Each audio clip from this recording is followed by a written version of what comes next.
So today we are going to discuss about pressure ulcer. Okay. So first we will go for the definition. So what is the definition means? It is a localized injury, particularly it will be affect the skin and body prominence. So when it will be affected means when your pressure is unrelieved. When the patient is lying down in the bed for a long time, that time the patient will get a pressure sore. Okay, for example, in ICU, most of the persons will be in unconscious or semi-conscious only. So in that, if you are not given a proper personal hygiene like bed or back care, physiotherapy, proper physiotherapy, and frequently 2 hours once we have to change the position of the patient, particularly unconscious. If you are not changing it, definitely the person will go for the pressure sore. Okay, so what are the type of pressure sore will be there? Which are the patients will get? How to treat that one? We'll see one by one.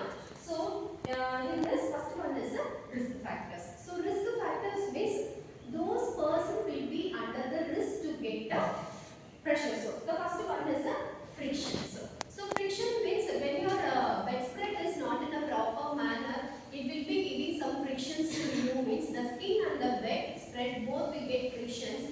That it will be disturb the skin tissues and you will get the pressure sore. The next one will be the impaired sensory perception. Impaired means reducing. Okay, sensory means the person can't able to talk or the person can't able to listen yours. Okay, that time the person can't able to move from the bed. That time the person always in the bed.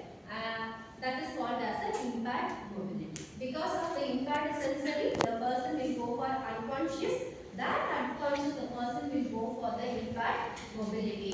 So because of that, the person is getting the bed sores. The next one is fecal and urinary incontinence.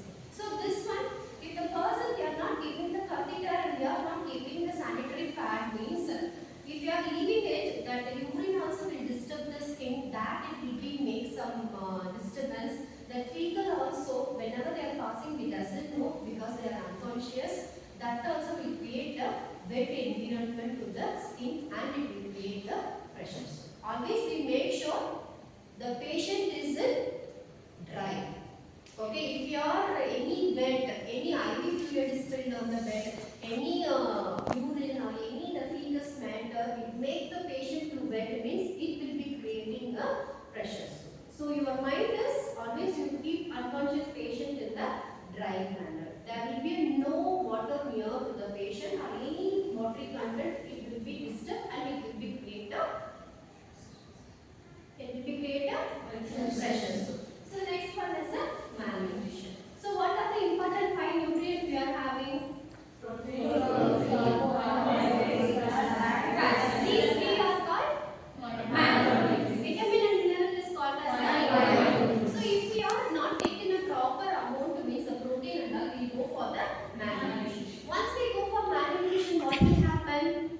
Your weight will be reduced. So it is very easy for your bony prominence to get the friction in your bed. So the person will get the bed sores. Okay, particularly this will happen for the old age people and the child also. The next one is the dehydration. What are the 5 reasons you will get a dehydration?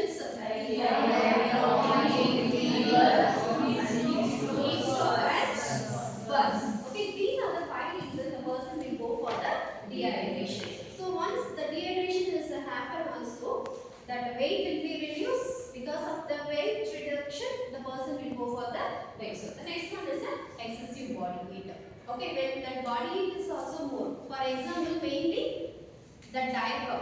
Okay, when the adult or the child is wearing the diaper, it creating the more heat because of the chemical using in the diaper. They will be go for the bed sore. The next one is the advanced age. Advanced age means more than 80 years. They don't have the stamina or energy to mobile. Okay, they can't wake up from the bed. So always they will be in the bed. They will be go for this. Next one is the chronic disease. You know acute and chronic disease. Acute means it's a short time period. Chronic means it's a long term. So long term means like some coronary artery disease or some diabetes mellitus patient, those who are undergoing the amputation surgeries and all, they can't wake up from the bed. bed working, so they will get the pressure. So next one is what are the main areas. So that's all about the risk factors to get the pressure. So and the next one will be the common sense. So what are the common sense will make face? Which are the area will have a bony prominence touching with the bed. So here the elbow, either knee, hip, shoulder, back of the head. So these are the main reasons we have to give personal hygiene perfectly to the unconscious patients. 2 hours once we have to change the position, and we are not supposed to make the weight of the patient. Always you have to make dry, and afternoon also you have to give back care, physiotherapy, everything. All comfortable devices you have to keep to avoid the pressure ulcer. Okay.